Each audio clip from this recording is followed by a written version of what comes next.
नमस्कार, DD news पर आप सभी दर्शकों का स्वागत है। मैं हूं साइमा खान। नजर डाल लेते हैं सबसे पहले हेडलाइंस पर। वंदे मातरम है मां भारती की साधना और आराधना। राष्ट्रीय गीत के 150 वर्ष पूरे होने पर प्रधानमंत्री ने इसे बताया भारत की आजादी का उद्घोष। कहा कि विभाजनकारी सोच आज भी देश के लिए चुनौती। इस सदी को भारत की सदी बनाने पर दिया जोर।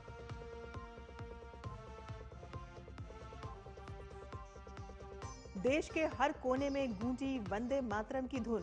विभिन्न राज्यों में राष्ट्र गौरव और जन भागीदारी से जुड़े कार्यक्रमों में राष्ट्रीय गीत का सामूहिक गायन। देशवासियों ने एकता, अखंडता और मातृभूमि के प्रति समर्पण की ली शपथ।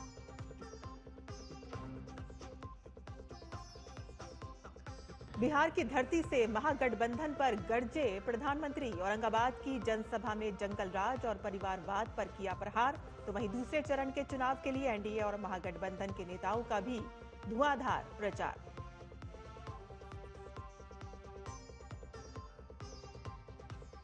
गोवा में 20 से 28 नवंबर तक होगा 56वां भारतीय अंतर्राष्ट्रीय फिल्म महोत्सव। एआई फिल्म फेस्टिवल और हैकाथन का भी होगा आयोजन। सूचना एवं प्रसारण राज्य मंत्री डॉक्टर एल मुरुगन ने कहा कि पूरी दुनिया में बज रहा है भारतीय सिनेमा का डंका। और भारत के साथ ट्रेड डील पर अमेरिकी राष्ट्रपति डोनाल्ड ट्रंप का बयान। अच्छी चल रही है बातचीत। पीएम मोदी को बताया दोस्त। कहा कि जल्द करेंगे भारत यात्रा।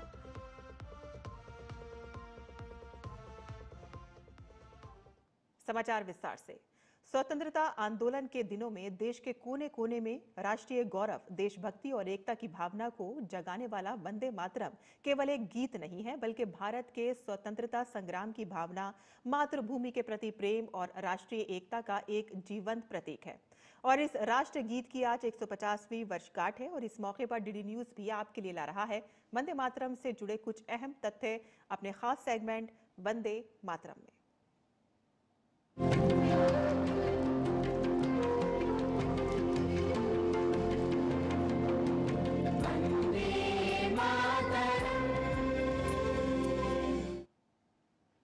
प्रधानमंत्री नरेंद्र मोदी ने राष्ट्रीय गीत वंदे मातरम के स्मरण उत्सव का उद्घाटन किया। नई दिल्ली के इंदिरा गांधी इंडोर स्टेडियम में स्मरण उत्सव का आयोजन हुआ।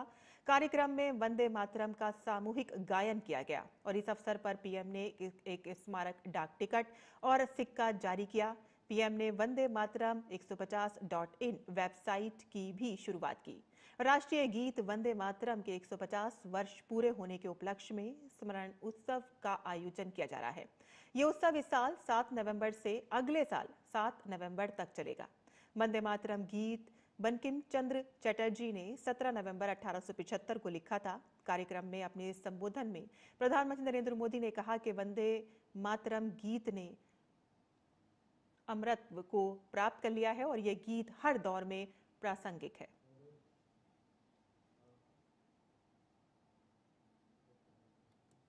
वंदे मातरम हर दौर में, हर कालखंड में प्रासंगिक है। इसने अमरता को प्राप्त किया है। वंदे मातरम की पहली पंक्ति है, सुजलाम सुफलाम मलयज शीतलाम सच्य श्यामलाम मातरम, अर्थात प्रकृति के दिव्य वरदान से सुशोभित हमारी सुजलाम सुफलाम मातृभूमि को नमन। साथियों, यही तो भारत की हजारों साल पुरानी पहचान रही है। यहां की नदियां, यहां के पहाड़, यहां के वन, वृक्ष और यहां की उपजाऊ मिट्टी, ये धरती हमेशा सोना उगलने की ताकत रखती है। सदियों तक दुनिया भारत की समृद्धि की कहानियां सुनती रही थी। प्रधानमंत्री नरेंद्र मोदी ने कहा कि 1937 में वंदे मातरम गीत के पदों को विभाजन कर दिया गया था। गीत के विभाजन ने कहीं न कहीं देश के विभाजन के बीज भी बो दिए थे। पीएम ने कहा कि आज भी देश में ऐसी विभाजनकारी शक्तियां मौजूद हैं जो देश के लिए चुनौती बनी हुई हैं। आजादी की लड़ाई में वंदे मातरम की भावना ने पूरे राष्ट्र को प्रकाशित किया था, लेकिन दुर्भाग्य से 1937 में वंदे मातरम के महत्वपूर्ण पदों को उसकी आत्मा के एक हिस्से को अलग कर दिया गया था। वंदे मातरम को तोड़ दिया गया था, उसके टुकड़े किए गए थे। वंदे मातरम के इस विभाजन ने देश के विभाजन के बीज भी बो दिए थे। राष्ट्र निर्माण का ये महामंत्र, इसके साथ ये अन्याय क्यों हुआ, ये आज की पीढ़ी को भी जानना जरूरी है, क्योंकि वही विभाजनकारी सोच देश के लिए आज भी चुनौती बनी हुई है। देशभक्ति की प्रेरणा का प्रतीक राष्ट्रीय गीत वंदे मातरम आज 150 वर्ष पूरा कर रहा है और इस दौरान देश भर में विभिन्न कार्यक्रमों का आयोजन किया जा रहा है। और इस अवसर पर केंद्रीय गृह मंत्री अमित शाह ने बिहार के पटना में स्वदेशी संकल्प पत्र से शपथ ली और देशभक्ति के प्रति अपने संकल्प को दोहराया। और इस दौरान गृह मंत्री ने कहा कि वंदे मातरम आजादी के उद्घोष का संदेश बना है। और साथ ही गृह मंत्री ने कहा कि ओलंपिक में जीतने के बाद भारतीय हॉकी टीम ने जब सामूहिक वंदे मातरम गाया तो तय हुआ कि देश जब भी आजाद होगा ये देश को एक सूत्र में पिरोने का काम करेगा। वंदे मातरम एक प्रकार से आनंद मठ नवलिका का एक हिस्सा है।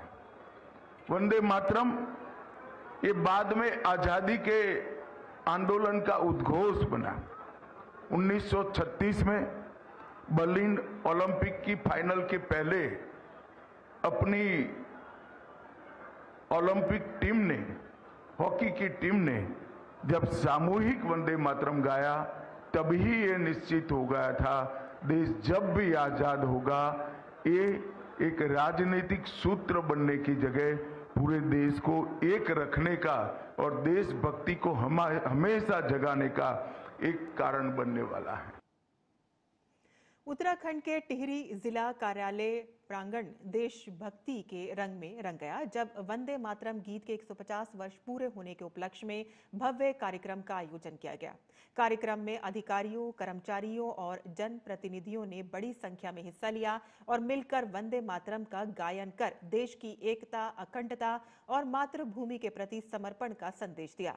कार्यक्रम के दौरान वक्ताओं ने वंदे मातरम गीत के ऐतिहासिक महत्व पर, स्वतंत्रता संग्राम में इसकी भूमिका पर प्रकाश डाला।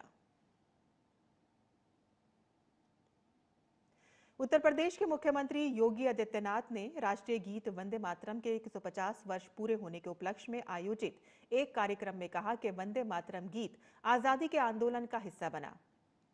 ये एक ऐसा मंत्र बन गया जिसने पूरे देश को एकता के सूत्र में बांध दिया, जिससे एक व्यक्ति जाति, पंथ और धर्म से ऊपर उठकर अपने राष्ट्र के बारे में सोच सके।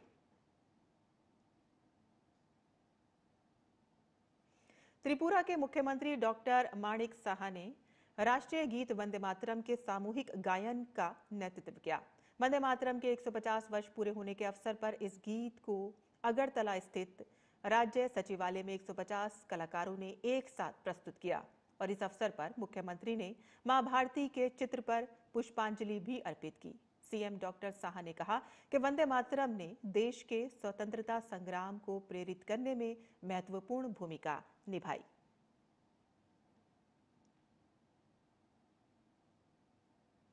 आज राष्ट्रीय गीत वंदे मातरम के 150 वर्ष पूरे होने के उपलक्ष्य में पूरे देश में विभिन्न कार्यक्रमों का आयोजन किया गया और इसी कड़ी में गुजरात के गांधीनगर जिला पंचायत में भी एक विशेष समारोह आयोजित किया गया। कार्यक्रम की शुरुआत राष्ट्रगीत वंदे मातरम के गान से हुई, जिसमें उपस्थित सभी लोगों ने इस गीत को सम्मान पूर्वक गाया।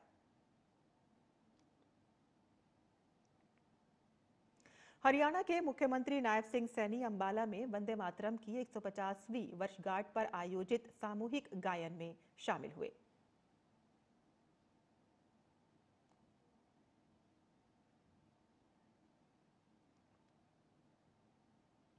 असम के मुख्यमंत्री हेमंत बिस्व शर्मा राष्ट्रीय गीत वंदे मातरम के 150 वर्ष पूरे होने के उपलक्ष्य में गुवाहाटी के जनता भवन में विशेष कार्यक्रम में शामिल हुए और इस दौरान वंदे मातरम के पूर्ण संस्करण का सामूहिक गायन हुआ।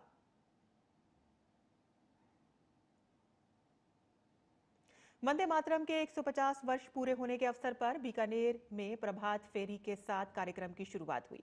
प्रभात फेरी में सबसे आगे राष्ट्रीय और अंतर्राष्ट्रीय साइकिल धावक रहे। पारंपरिक वेशभूषा में सजे धजे रोबिलों ने भी इसमें भागीदारी निभाई और इसके बाद पुलिस के जवानों, एनएसएस, एनसीसी और स्काउट गाइड के प्रतिनिधि, शिक्षक, विद्यार्थी और आम जन का कारवां शहीद स्मारक पहुंचा, जहां शहीदों के प्रति कृतज्ञता प्रकट करते हुए श्रद्धांजलि अर्पित की गई और इस दौरान स्वतंत्रता सेनानियों के परिजनों का सम्मान किया गया।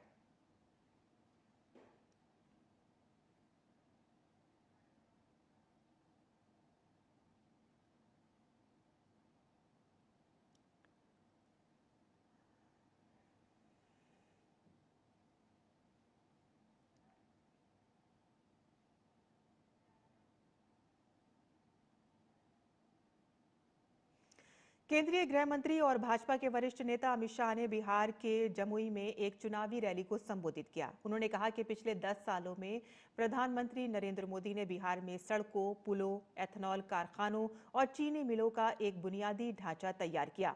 नक्सलवाद समाप्ति के कगार पर है। अगले 5 साल बिहार को पूरी तरह से विकसित बनाने पर केंद्रित होंगे। हम राज्य में जंगल राज को वापस नहीं आने देंगे। मोदी जी का ही काम है कि पूरे बिहार से नक्सलवाद को समाप्त कर दिया है। आप लोग, नक्सलवाद समाप्त हुआ। इस बार 5 बजे तक वोटिंग का अधिकार मिला है। 5 बजे तक अधिकार मिला। लालू जी के शासन में, राबड़ी के शासन में बारात आती थी तो बारात के साथ कट्टा लेकर आ जाते थे उगाही करने के लिए, फिरौती के लिए। अपहरण होते थे, नरसंहार होते थे। 20 से ज्यादा नरसंहार बिहार में हुए और इसने, ये जंगल राज ने बिहार के कल कारखाने बंद करे, व्यापार बंद करा, बिहार को गरीब बनाने का काम किया। मगर नीतीश बाबू ने जंगल राज को समाप्त कर दिया है। बिहार विधानसभा चुनाव के पहले फेज की वोटिंग के दौरान आदर्श आचार संहिता का उल्लंघन करने के आरोप में मनेर विधानसभा से आरजेडी प्रत्याशी भाई वीरेंद्र पर प्राथमिकी दर्ज की गई है। आरजेडी प्रत्याशी भाई वीरेंद्र पर पुलिस पदाधिकारियों से झगड़ा करने और जाति सूचक शब्दों का इस्तेमाल करने के आरोप में यह कार्रवाई की गई है। दानापुर के एसडीपीओ अमरेंद्र कुमार झा ने बताया है कि मतदान केंद्र पर हंगामा करना आदर्श आचार संहिता का उल्लंघन है और इसीलिए प्राथमिकी दर्ज कर कानूनी कार्रवाई शुरू कर दी गई है।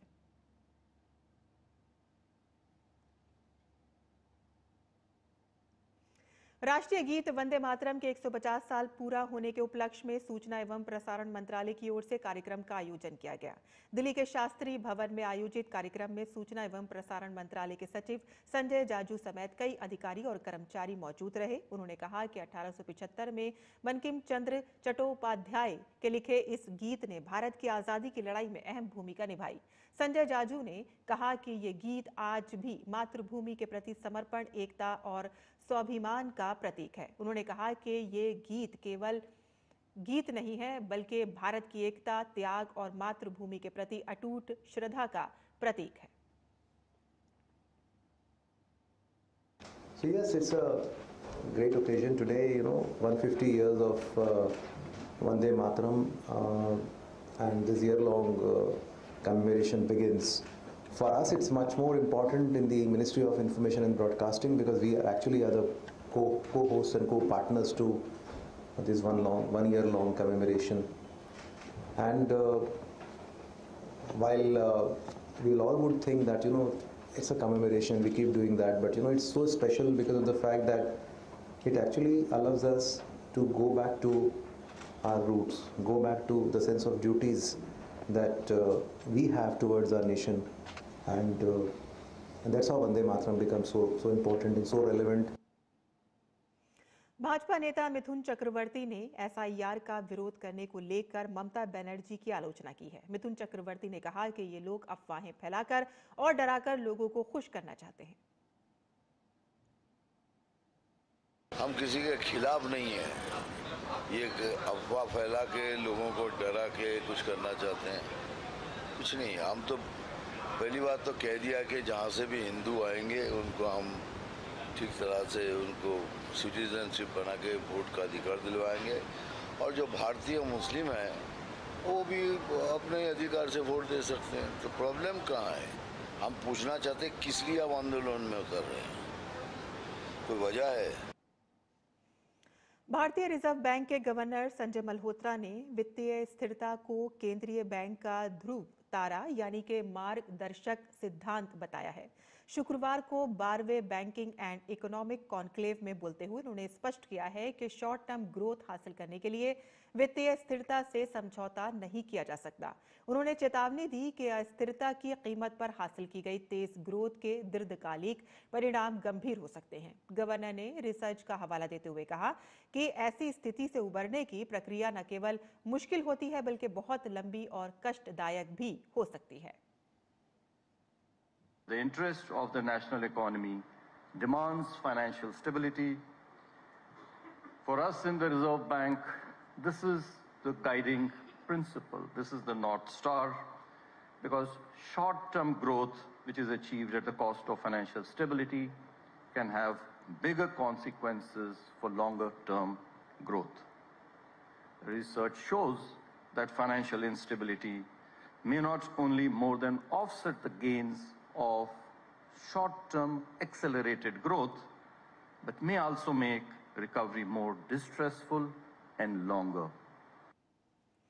वहीं आरबीआई गवर्नर संजय मल्होत्रा ने भारतीय वित्तीय प्रणाली की शानदार प्रगति की सराहना भी की। उन्होंने कहा कि पिछले दशकों में देश की वित्तीय व्यवस्था ने बड़ी उपलब्धियां हासिल की हैं, जिसने इस क्षेत्र के सभी दिग्गज परिचित हैं। और इस प्रगति को रेखांकित करते हुए उन्होंने भारतीय स्टेट बैंक का विशेष रूप से उल्लेख किया। गवर्नर ने कहा कि एसबीआई का $100 अरब का बैंक बनना इस शानदार यात्रा का एक महत्वपूर्ण मील का पत्थर है, जो देश की वित्तीय ताकत को दर्शाता है।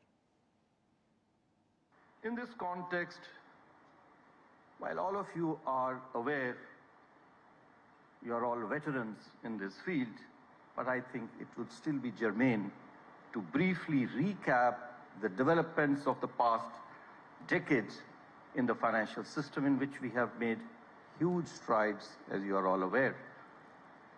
SBI has become a $100 billion bank that is also part of this journey. Supreme court ने शुक्रवार को सभी आवारा कुत्तों को शैक्षणिक संस्थानों, अस्पतालों, बस अड्डों और रेलवे स्टेशनों के परिसरों से हटाने के आदेश दिए हैं। कोर्ट ने यह भी स्पष्ट किया है कि वैक्सीनेशन और स्टेरिलाइजेशन के बाद ऐसे कुत्तों को उसी क्षेत्र में वापस नहीं भेजा जाना चाहिए। और इस संबंध में सभी राज्यों, केंद्र शासित प्रदेशों के साथ साथ राष्ट्रीय राजमार्ग प्राधिकरण और नगर निकायों को एक और कड़ा निर्देश जारी किया गया है। उन्होंने ये सुनिश्चित करने का निर्देश दिया गया है कि राष्ट्रीय राजमार्गों, राज्य राजमार्गों और अन्य सड़कों से आवारा पशुओं को हटाया जाए। सुप्रीम कोर्ट ने राज्यों, केंद्र शासित प्रदेशों को हाईवे पेट्रोलिंग गठित करने का भी आदेश दिया है, जो सड़कों पर ऐसे मवेशियों को पकड़ेगा और उन्हें आश्रय गृहों में पहुंचाएगा। और यहां बुलेटिन में हम रुकते हैं एक छोटे से ब्रेक के लिए। हम जल्द हाजिर होंगे, आप देखते रहिए डीडी न्यूज। व्यक्तिगत जानकारी के लिए ऑनलाइन अनुरोधों से रहें सावधान। कुछ भी जानकारी देने से पहले जरूर सोचें। कोई भी वैधानिक कंपनी फोन या इंटरनेट पर आपसे निजी जानकारी कभी भी नहीं मांगती। इसलिए ऐसे कॉल या ईमेल आने पर अपनी जानकारी देने से पहले समझदारी दिखाएं और सावधानी बरतें।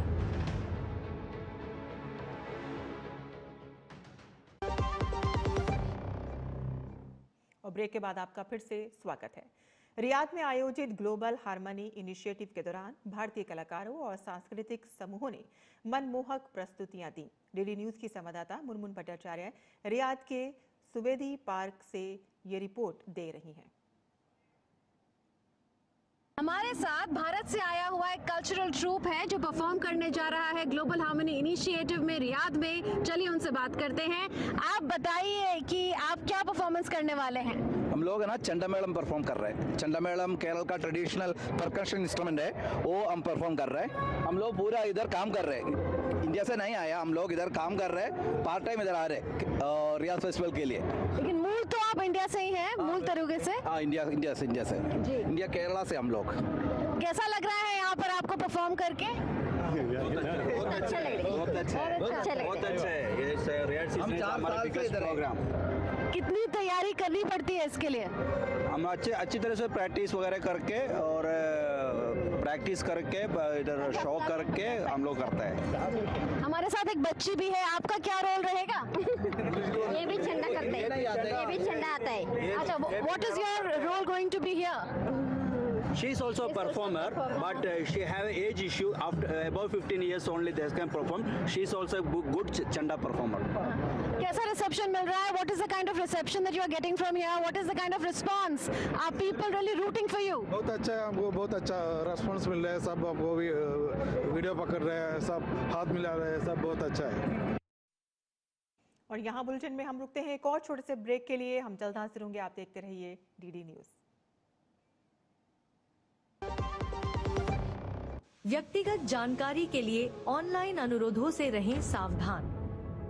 कुछ भी जानकारी देने से पहले जरूर सोचें। कोई भी वैधानिक कंपनी फोन या इंटरनेट पर आपसे निजी जानकारी कभी भी नहीं मांगती। इसलिए ऐसे कॉल या ईमेल आने पर अपनी जानकारी देने से पहले समझदारी दिखाएं और सावधानी बरतें।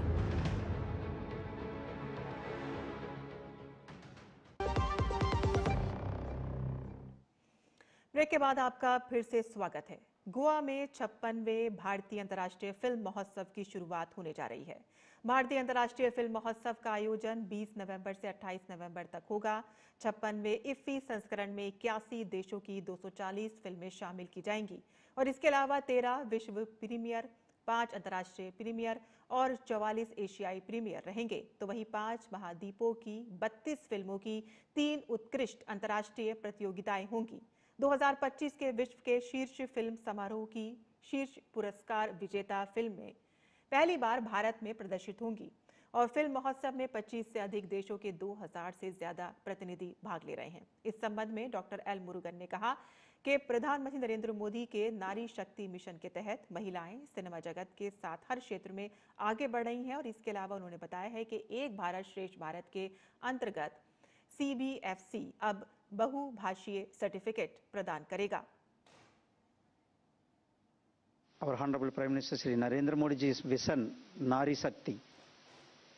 So this year, almost 50 women film directors, they directed 50 women directors. They directed the films. Almost these 50 films are screened there. Is going to screen, and we want to give an equal opportunity for that. The women directors, this festival is encouraging them, and 50 women directors are identified. सूचना और प्रसारण मंत्रालय के सचिव संजय जाजू ने कहा कि अंतर्राष्ट्रीय फिल्म फेस्टिवल ऑफ इंडिया भारतीय सिनेमा की बढ़ती वैश्विक लोकप्रियता का प्रतीक है। उन्होंने बताया कि इस वर्ष ऑस्ट्रेलियाई बॉक्स ऑफिस पर भारतीय फिल्मों ने बेहतर प्रदर्शन किया है, जो भारतीय सिनेमा की बढ़ती अंतर्राष्ट्रीय पहचान और सही दिशा में बढ़ते कदम का संकेत है। The 56th International Film Festival of India is going to be another trailblazing year. we're trying to bring the glory back to the International Film Festival of India. This year, Indian films in Australian box office made more money than Hollywood films in Australia. And I think that's the way to go. Film निर्माता निर्देशक शेखर कपूर ने कहा कि film महोत्सव में विभिन्न संस्कृतियों का समावेश होता है। हम एक दूसरे के साथ विचार साझा करते हैं। फिल्म महोत्सव का यही उद्देश्य है कि हम अपनी कहानियों को दुनिया के बाकी हिस्सों के साथ साझा करें। उन्होंने कहा कि हम एक शांतिपूर्ण राष्ट्र, शांतिपूर्ण समाज और शांतिपूर्ण विश्व की ओर अग्रसर हो रहे हैं। Why is storytelling important? Because when we share stories, we understand each other. When you come and you see films from all over the world and from within India, and this question of diversity and inclusiveness is so real, because you're coming there and you're watching films made by people who belong to a different culture, and they're telling you a different story.